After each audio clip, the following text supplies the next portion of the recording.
გამარჯობა, ეს არის გადაცემა 4 კითხვა. მე მისი წამყვანი ჟურნალისტი ქრისტინა ასლამაზაშვილი ვარ და დღევანდელი ჩვენი გადაცემის სტუმარია ნაციონალური მოძრაობის ერთ-ერთი ლიდერი, ქვემო ქართლის ყოფილი გუბერნატორი დავით კირკიტაძე, რომელთან ერთადაც ჩვენ ვისაუბრებთ სამთავრობო ცვლილებებზე და ზოგადად ქვეყანაში არსებულ პოლიტიკურ ვითარებაზე.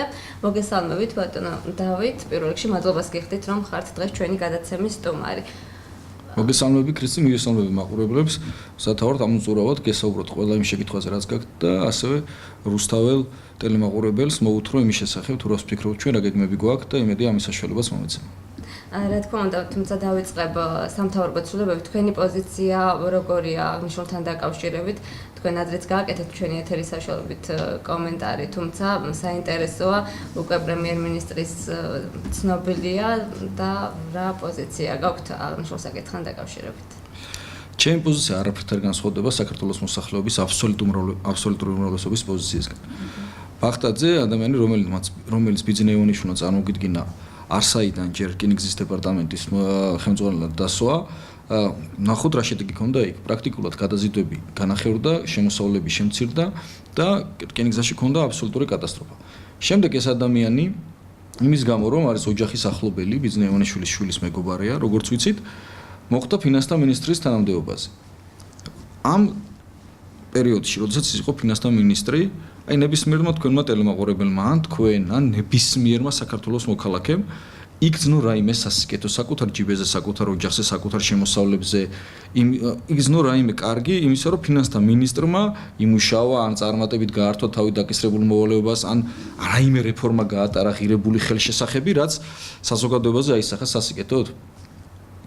თვითონ გაეცით პასუხი, მე რა თქმა უნდა, მისი მოღვაწეობა როგორც რკინიგზის დეპარტამენტის ხელმძღვანელად, ასევე ფინანსთა მინისტრის პოსტზე ვერავით კრიტიკას ვერ უძლებს და სწორედ ეს ადამიანი ეხა ერთადერთი მიზნით ის რომ ის ოჯახის ახლობელია, ის რომ მეტად მორჩილია, წარმოგვიდგინა ბიზნესოვანიშვილმა ქვეყნის პრემიერად. ქვეყნის პრემიერად, რომელმაც უნდა გადაწყვიტოს აბსოლუტურად როგორც ქვეყნის შიგნით, უნდა ასევე ქვეყნის გარეთ, ასევე ის ყველა ურთულესი პრობლემა, რომელიც საქართველოს გარშემო ხდება და საქართველოს შიგნით ხდება, უნდა გაართვას თავი. და თქვენ როგორ ფიქრობთ, ეს ადამიანი ფაქტობრივად მსგავსი წარსულით, უახლოესით თუ კიდევ უფრო შორს, როდესაც ის მოღვაწეობდა ცენტრპოინტში და 1000 გვარი αφიორებით და ხრიკებით ისი ცენტრპოინტმა რამდენი მოსახლეობა დააზარალა და მიატოვა ისე ბედის ანაბარად, შეძლებს იმ გამოწვევებს უპასუხოს სათანადოდ რა გამოწვევების დღეს ჩვენ ქვეყნის წინაშე დგას, შეძლებს იმ გამოწვევებს უპასუხოს რა გამოწვევების თითოეული ოჯახის, თითოეული პენსიონერის, პედაგოგის, პოლიციელის, ჟურნალისტის თუ ელემენტარულად უმუშევარი ადამიანის წინაშე დგას, რომელსაც უმძიმესი ყოფა უდგას იმის გამო, რომ ხელისუფლება არაფერს არ აკეთებს და ივანიშვილი ტყუილებით კვებავს საზოგადოებას და მხოლოდ საკუთარი განწყობების მიხედვით ცვლის სამთავრობებს. თუმცა ეს სამთავრობო ცვლილებები, რა თქმა უნდა, გამოწვეული იყო ღრმა პოლიტიკური კრიზისით, რომელიც შეიქმნა ქვეყანაში იმის გამო, რომ ხელისუფლება არაფერს არ აკეთებს და ბიზნესოვანიშვილს მოუწია კვირიკაშვილის გაშვება. მაგრამ კვირიკაშვილი შეცვალა მასზე უარესით. კვირიკაშვილზე უარესით. ეს არის ბოლო მთავრობა, მე მინდა მოსახლეობა დავამშვიდოთ და ეს არის ბოლო მთავრობა, რომელიცაც ბიზნესოვანიშვილი აკომპლექტებს და ისევე როგორც მოუწია ღარიბაშვილის, კვირიკაშვილის გაშვება და თავს მოგვახვია ახალი კანდიდატურები, ეს არის ბოლო კანდიდატურა, ესე აღარ იქნება. ეხლა მოუწევს ბიზნესოვანიშვილს თვითონ წასვლა და მოუწევს შემოდგომაზე საპრეზიდენტო არჩევნებისთანავე. თქვენ ეკონომიკურ ვითარებასაც შეეხეთ, თუმცა გავრცელდა ინფორმაცია, რომ მაისის თვეში 7.5%-იანი ეკონომიკური ზრდა ჰქონდა ქვეყანას. როგორ ფიქრობთ, უკავშირებთ თქვენ თქვათ ეკონომიკური გუნდის ცვლილებას, ეკონომიკურ ვითარებას, თუ კი იყო კრიზისი და ასე შემდეგ, რასაც შემდეგ უკვე მოყვა პრემიერის და სამთავრობო გუნდის ცვლილება, მაშინ რა გახდა მიზეზი, რომ თქვათ შეიცვალა გუნდი? თუ ეს უბრალოდ ფარსი იყო ეს, როგორც ოპონენტები ამბობენ ხოლმე მთავრობა. არა. აი თქვენ თვითონ განსაჭეთ კიდევ ერთხელ და მაყურებელმა განსაჭოთ. აი რა პერიპეტიები უძღოდა წინ ამ ყველაფერს. ქართული ოცნება იყო ღრმა პოლიტიკურ კრიზისში, მერე შეიკრიბნენ ისინი თავის ოფისში და თქვეს, რომ UNICEF-ის კვლევის თანახმად ჩვენ ქვეყანაში მდგომარეობა არის ძალიან ცუდად. და ამის გამო და იმის გამო, რომ ეკონომიკაში დადებითი ცვლილება არ გვაქვს, ჩვენ უნდა შევცვალოთ პრემიერ-მინისტრი. ხო გახსოვთ ეს? და ვითომ UNICEF-ის დასკვნის გამო შეცვალეს მთავრობა, შეცვალეს პრემიერ-მინისტრი, აკრიტიკებდნენ მას იმის გამო რომ ეკონომიკაში ძვრები არ ქონდა რომ ბავშვები სიღარიბეზე დაბლა ცხოვრობენ, გეგონება UNICEF-ის დასკვნა რო არ დაედოთ, მანამდე ჩვენ რო ვეუბნებოდით, ხალხი რო ეუბნებოდა, გეგონება ამას ვერ ხვდებოდნენ და შეცვალეს, აი შეგახსენებთ რა ხდებოდა 2 კვირის წინ. შეცვალეს კვირკაშვილი იმის გამო, რომ მას არ ქონდა პოზიტიური ძვრები ეკონომიკაში და დღეს გამოვიდა პრემიერ-მინისტრი და მართლა გონიათ რომ მოსახლეობას აქვს სილქნეზე პატარა მიხსიერება თუ რაშია საქმე. 2 კვირის წინ კაც აკრიტიკებდნენ იმის გამო რომ ეკონომიკაში ძვლებს ვერ ანახებენ და დღეს გვეუბნებიან სტატისტიკის დეპარტამენტის დაკვირვებით რომ 7.9%-იანი ეკონომიკური ზრდა გვაქვს ქვეყანაში. 7.9%-იანი ეკონომიკური ზრდა ბიძინა ივანიშვილის მთავრობას არ ქონია არასოდეს. არ ქონია არასოდეს არც ერთ თვეში, რაც ისინი ხელისუფლებაში არიან. თუ ამ ხელას დააქონდათ, რატო გაუშვეს კვირიკაშვილი? ეს არის მორიგი ბლეფი. სტატისტიკის დეპარტამენტი ბიძინა ივანიშვილის დავალებით, მას მერე რაც მასზე სტატისტიკის დეპარტამენტზე დაყნობით ჩვენ გამოვაქვეყნეთ და ქვეყანამ თვალნათილი დაინახა რომ რამ ძიმე ვითარებაა, დემოგრაფიული ვითარება და სტატისტიკის დეპარტამენტი ამას ვერ უარყოფს რომ რამ ასეულობით 1000-მა საქართველოს მოქალაქემ უკანასკნელ წლებში დატოვა საქართველოს სტატისტიკის დეპარტამენტმა მაშინაც მოითხოვა შეცვალა ეს ციფრები და დღესაც ეხლა მორიგი შეცდომაში შეყვანის ცდელობა აქვს თუ მაისის თვეში ჩვენს ქვეყანას ჰქონდა 7.9%-იანი ზრდა. აი, ვინც დღეს ამ გადაცემას უყურებს. თქვენ ეს ხო უნდა გეგრძნოთ. რომელიმე იგრძენით ეს? რომელიმე თქვენი ქვეყნის მოქალაქემ იგრძნო ეკონომიკის ზრდა. შეგახსენებთ, რომ 7.9%-იანი ეკონომიკური ზრდა ჩვენს რეგიონში არის ძალიან დიდი ციფრი და უნდა მოხდარიყო ძალიან მნიშვნელოვანი სასიკეთო ძვრები. უნდა მოხდარიყო ძალიან მნიშვნელოვანი სასიკეთო ძვრები. და როგორ ფიქრობთ, როდესაც 7.9%-იან ზრდას აღწევს მთავრობა, იმ მთავრობას ვინმე სახში უშვებს? უკვე ესენი აღარ გვატყუებენ. ესენი უკვე დაგვრცინიან. გონიათ რომ ჩვენ ან ვერ ვიმახსოვრებთ ფაქტებს, ან ვერ ვაზროვნებთ სათანადოდ. იმიტომ რომ აი ფაქტი ხო გვახსოვთ სულ ყველას, არა? 2 კვირის რასაც ხდებდნენ კვირიკაშვილზე. და მაისის თვეში პრემიერი კვირიკაშვილი იყო, შეგახსენებთ. და 7%-იანის დაქონდა კვირიკაშვილის მთავრობას და სახში გაუშვეს.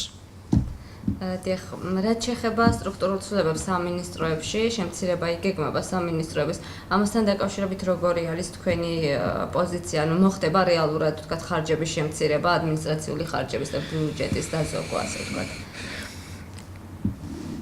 ერთი რამ უნდა გითხრათ, რომ ადმინისტრაციული ხარჯები საქართველოს ხელისუფლების შენახვა, როგორც ცენტრალური, ისევე ადგილობრივი ხელისუფლების შენახვა და ეს ყველაფერი მოცემულია ჩვენს გაზეთში. 360 მილიონი ლარით მეტი უჯდება დღეს საქართველოს მოქალაქეებს. ეს ვიდრე ეს რომელ წლებში? ვიდრე 2012 წელს. 360 მილიონი ლარით მეტი უჯდება დღეს საქართველოს მთავრობის შენახვა, სამთავრობო სტრუქტურების შენახვა საქართველოს მოსახლეობას.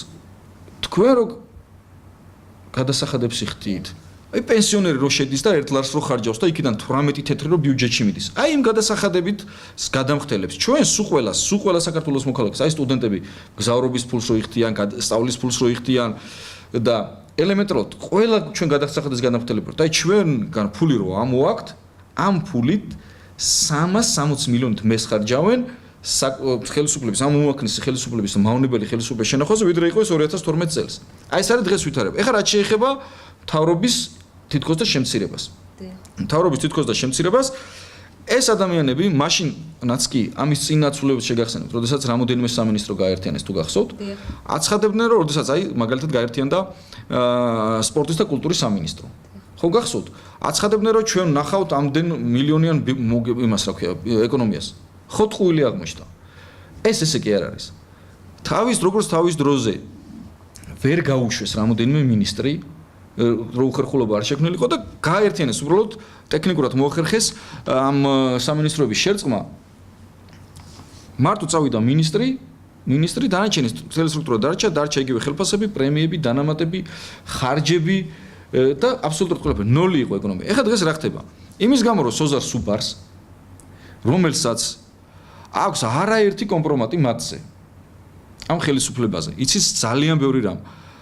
არ ეწყინოს მის სამინისტროს საერთოდ აუქმებენ ტოლვილთა და განსახლების სამინისტროს, როდესაც ქვეყანაში 9 მილიონი დევნილი ყავს და ერთ-ერთი ყველაზე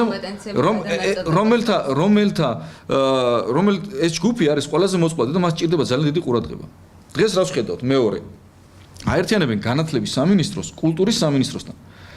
და მეორე მხრივ გვეცხადებ მე რომ განათლება არის პრიორიტეტი. როგორ შეიძლება განათლების სამინისტროს გაერთიანება ამ ხელა სამინისტროს, ამ ხელა მონსტრის გაერთიანება, რომელიც ისედაც ვერ აუდის და პრობლემებია შექმნილი როგორც სასკოლო განათლებაში, ასევე უმაღლეს განათლებაში და რა გვესმის დღეს? გამოდის ის რა ქვია, ეროვნული საგამოცდო ცენტრის ხელმძღვანელი და აცხადებს რომ მარტო რუსთავში იქნება კონდიციონერი თურმე როცა ჩვენ აბიტურიენტებმა უნდა ჩააბარონ ისა რა ქვია ერთიანი ეროვნული გამოცდები. გარეთ გავიდნენ ნახონ, კარგია რომ ზიან კონდიციონერი ოთახებში, კომფორტულ ოთახებში შეხედან ეს ადამიანები და ფუფუნებაში არიან. გავიდნენ გარეთ ის მაინც გაყვონ, თავი მაინც გაყვონ, ოთახის ფერი ადევთ სახეზე. ოთახის ფერი ადევთ სახეზე.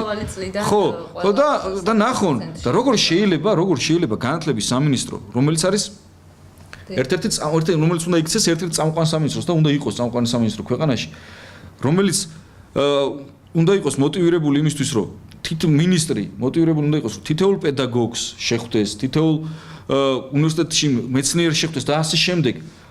მაშინ ვერ აუდიოდა იმ პრობლემებს განათლების სამინისტროს შესაძლებლად დღეს ახლა აერთიანებენ განათლება, კულტურა, სპორტი, ძეგლთა დაცვა და ახალგაზრდობა. და ვის ნიშნავენ ministrat? ხო? აი ნახავთ თუ ამ ministrმა თავისი ministrობის განმავლობაში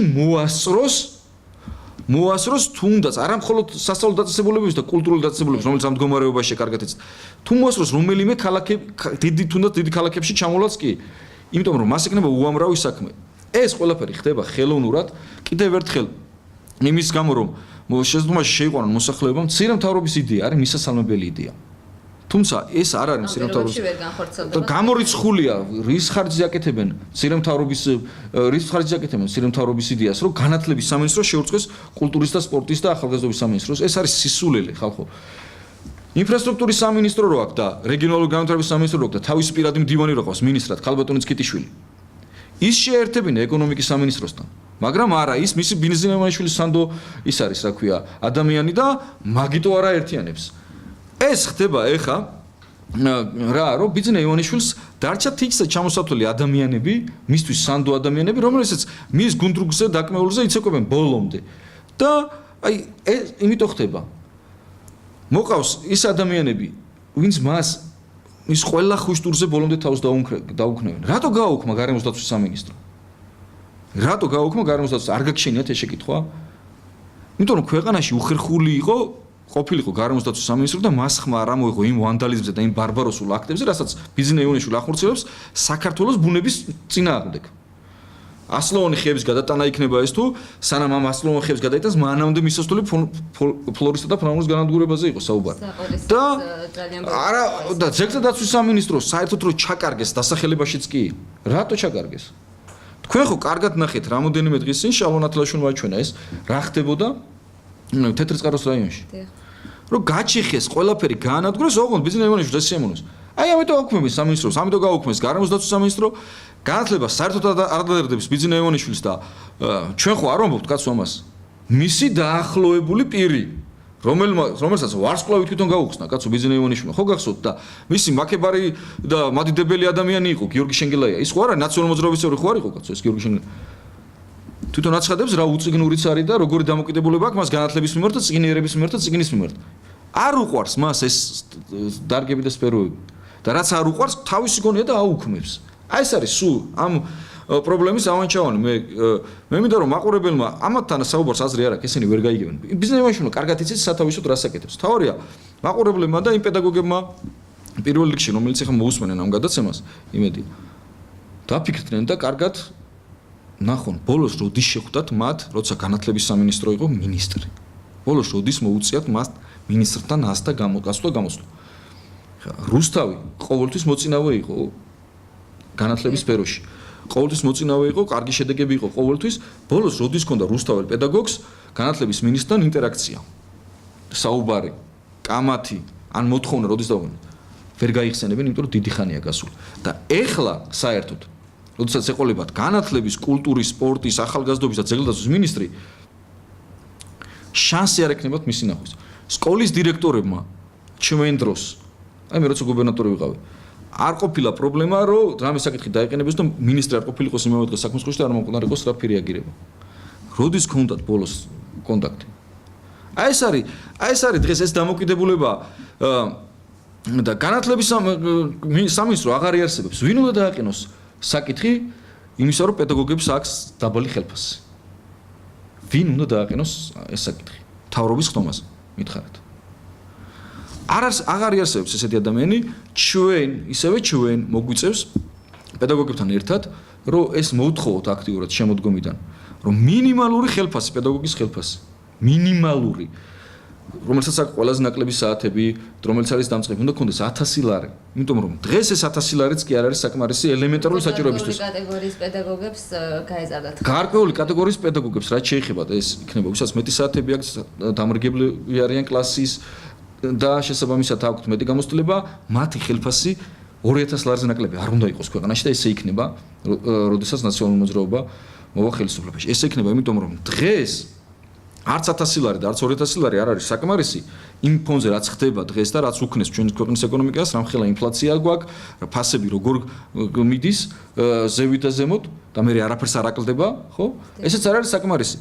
და ესენი ხელოვნურად აუქმებენ იმ სამინისტროს, რაც ბიზნეს ევრონიშნს არ ეპიტნავება, არ მოსწონს, არ უყვარს და ესე რა ქვია, მოსახლეობა შეყავთ შეცდომაში და ეუბნებიან, რომ ეს არის მცირე მთავრობა. ეს არის დაცინვა პედაგოგების პირველ რიგში.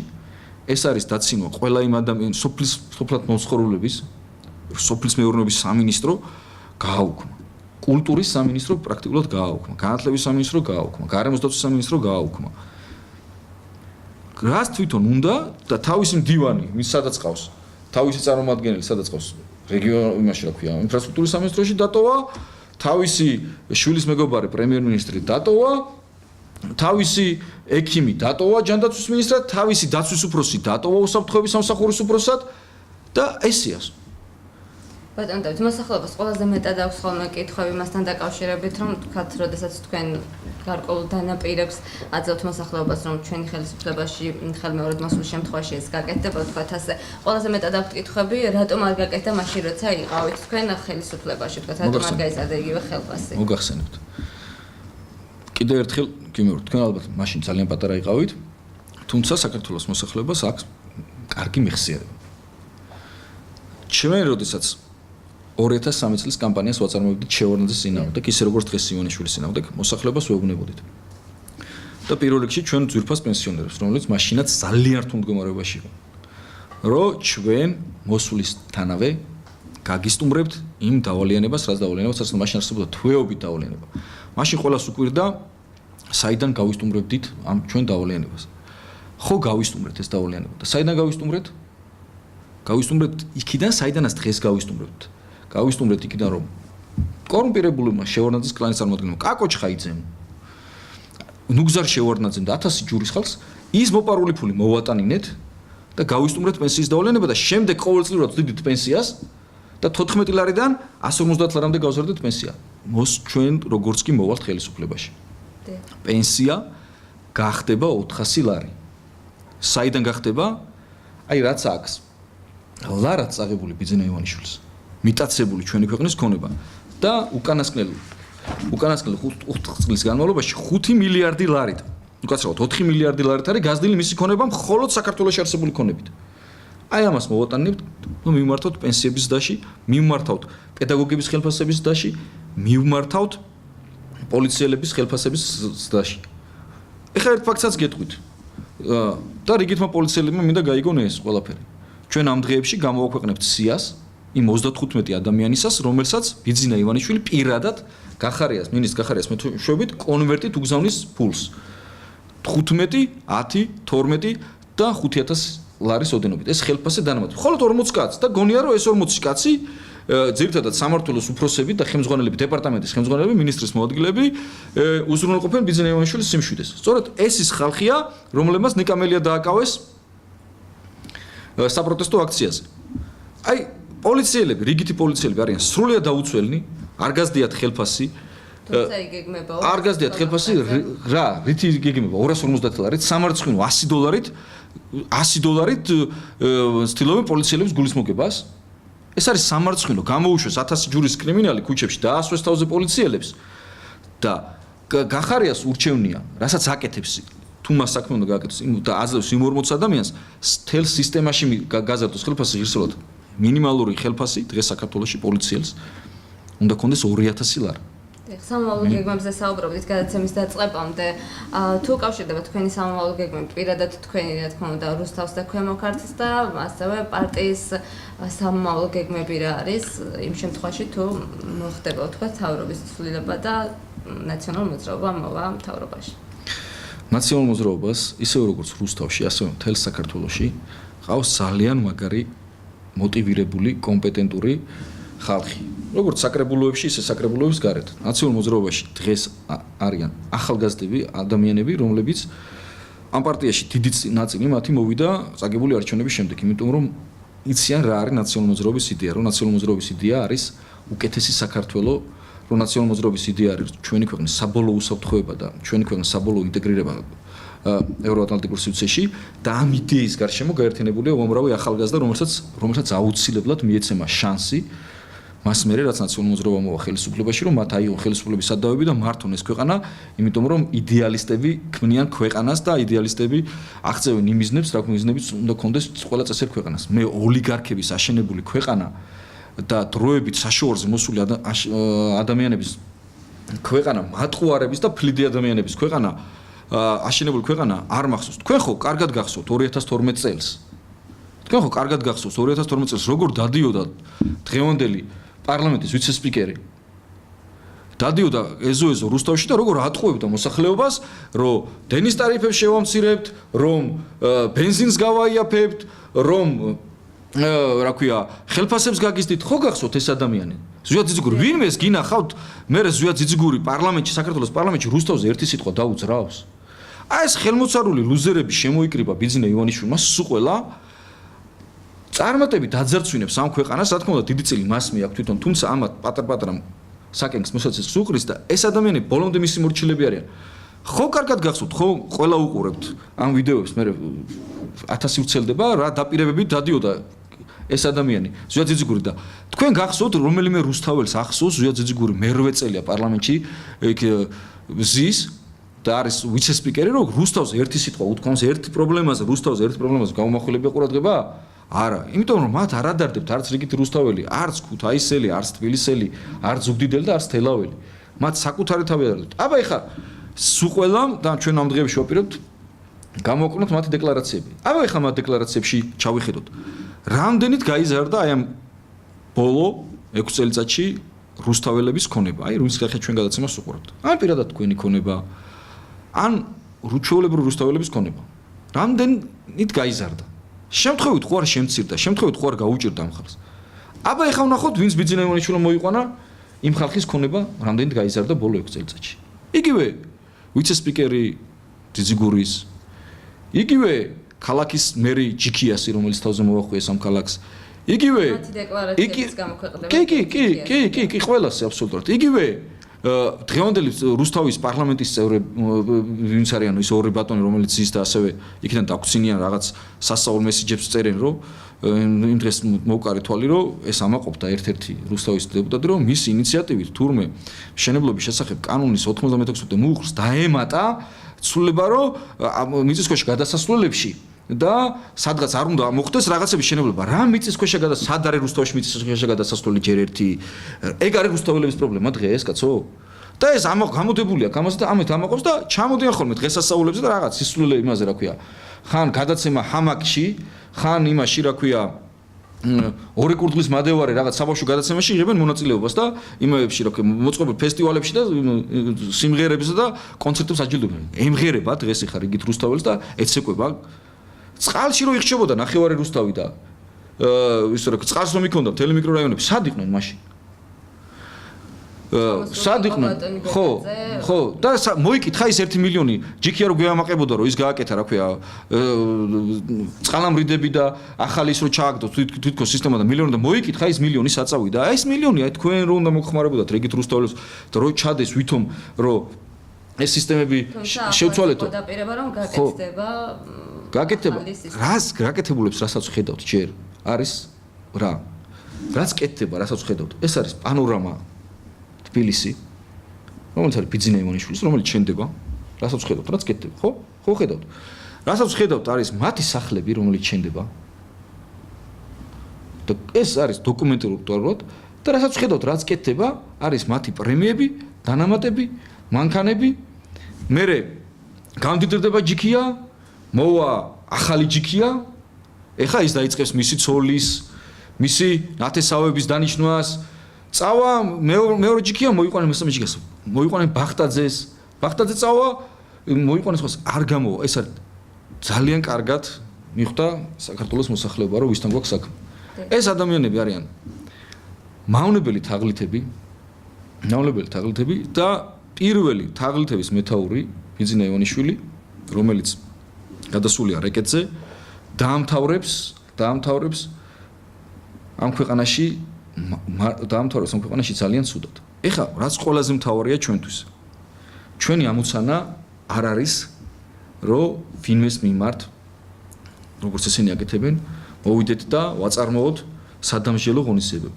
თუმცა მოუწევთ მოპარულის დაბრუნება. ჩვენი ამოცანაა, რომ ის უამრავი ადამიანი, რომელიც დაზარალდა ამ ხელისუფლების პოლიტიკისგან, რომელიც შერწყმულია ბანკებთან, პირდაპირ გადაბმულია, გადაჯაჭვულია ამ მევახშე ბანკებთან, რომ ამ მოსახლეობას მიგზნოს შვება, როგორც კი ხელისუფლებაში მოვალთ და ჩვენ იცით, რომ ვიწყებთ ახალ პროგრამას და პირველ რიგში ვინც დაზარალდებულია ბანკებისაგან, მევახშებისგან და მიკროსაფინანსო ორგანიზაციებისგან, თხოვ რომ მოვიდეს ჩვენთან, გაიაროს რეგისტრაცია და ჩვენ ვიღებთ ვალდებულებას, რომ მათ დავეხმარებით პრობლემის მოგვარებაში. კი ბატონო, ვინც ხელისუფლების მხრიდან პოლიტიკური მოტივით განთავისუფლდა სამსახურიდან და მოუწია ქვეყნის დატოვება ამ ქვეყნის შიგნით ზიან და ნახეს არალი, ჩვენ მათ ყველას მივცემთ კომპენსაციას მოსვლისთანავე. ასევე ვინც დაზარალდა კრიმინალისგან და ხელისუფლებამ მიატოვა ბედის ანაბარა.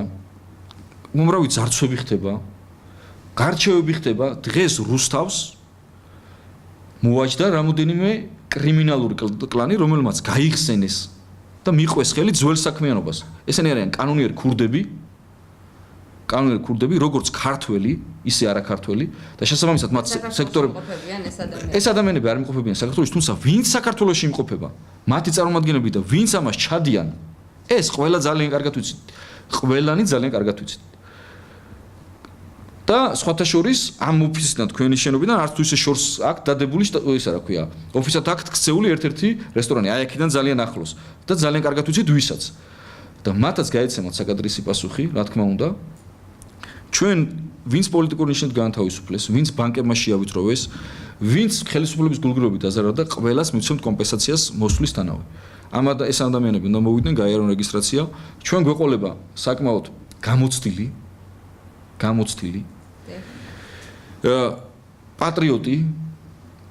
პატრიოტი და ღირსეული საპრეზიდენტო კანდიდატი. ამ არჩევნებს, რომელიც იქნება საერთოდ დიდი ოპოზიციური გაერთიანების კანდიდატი და ეს არ იქნება მხოლოდ ნაციონალური მოძრაობის კანდიდატი. ჩვენ რა თქმა უნდა და ჩვენ ივლისის პირველ ნახევარში გვექნება წარდგენა ჩვენი კანდიდატის დასახელება, ჩვენ გვექნება საკმაოდ აქტიური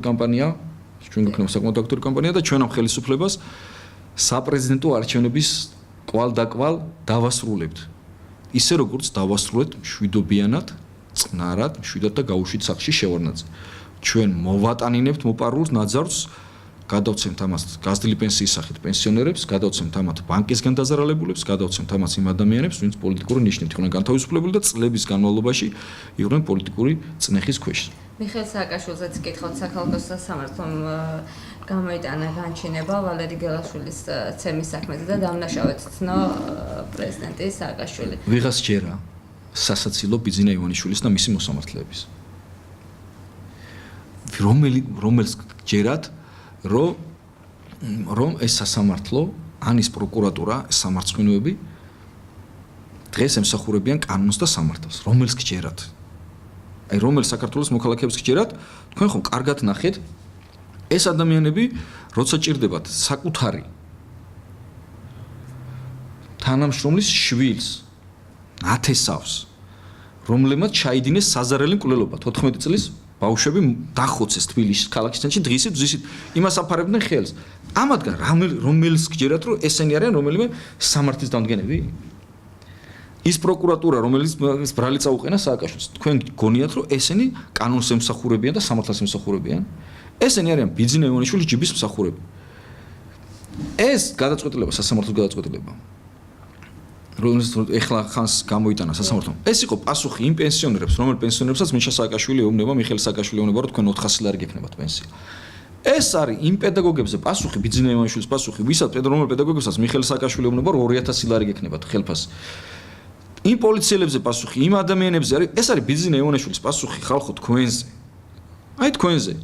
ანუ თქვენ გეუბნებათ ეს ბიძინა ივანიშვილო, თქვენ 400 ლარი კი არ გექნებათ პენსია, რასაც სააკაშვილი გეუბნებათ. თქვენ ხელფასები კი არ გაგესდებათ და თქვენ წესიერ ქვეყანაში კი არ ეცხოვრებთ. მე სააკაშვილს დავიჭერ და ამაზე ფიქს თქვენ თავი დაანებეთ, ამაზე მხოლოდ იოცნებით. მაგრამ არავის არ ჯერა ეს. არავის აღარ ჯერა.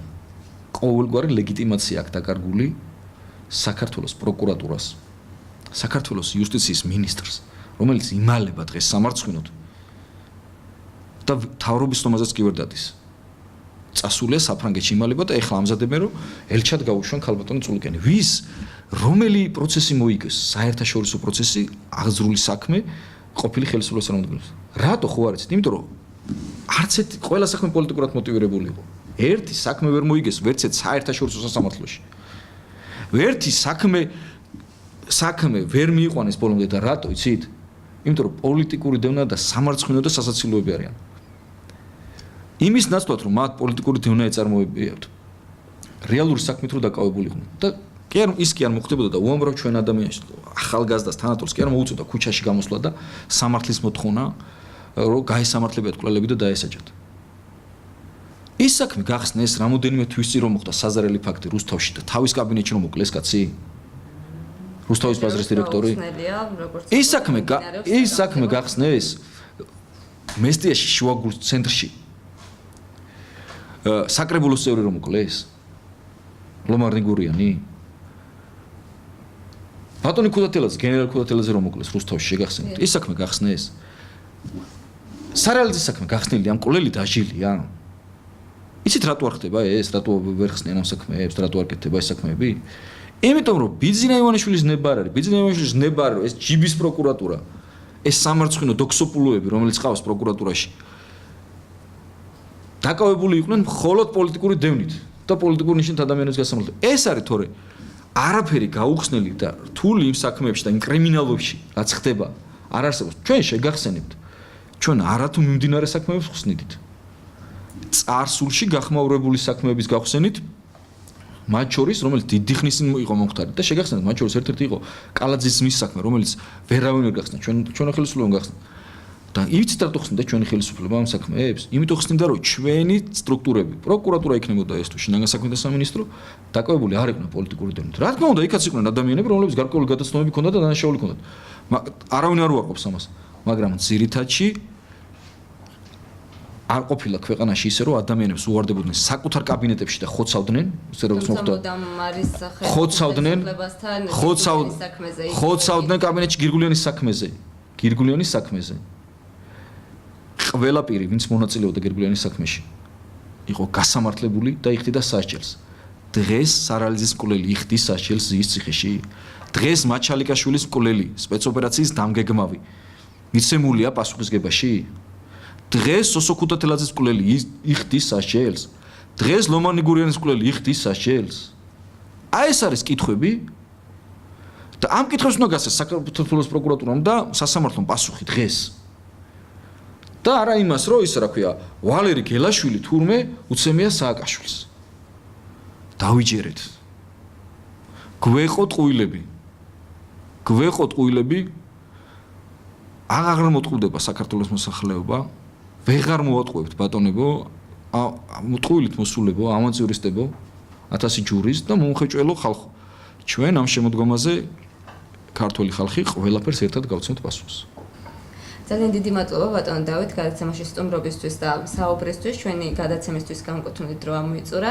გემშვიდობებით, მე მაყურებელს ვეტყვი, რომ დღევანდელი გადაცემის სტუმარი იყო ნაციონალური მოძრაობის ერთ-ერთი ლიდერი, ქვემო ქართლის ყოფილი გუბერნატორი დავით კირკიტაძე. მე მომავალ შეხვედრამდე გემშვიდობებით, ნახვამდის. ნახვამდის, დიდი მადლობა.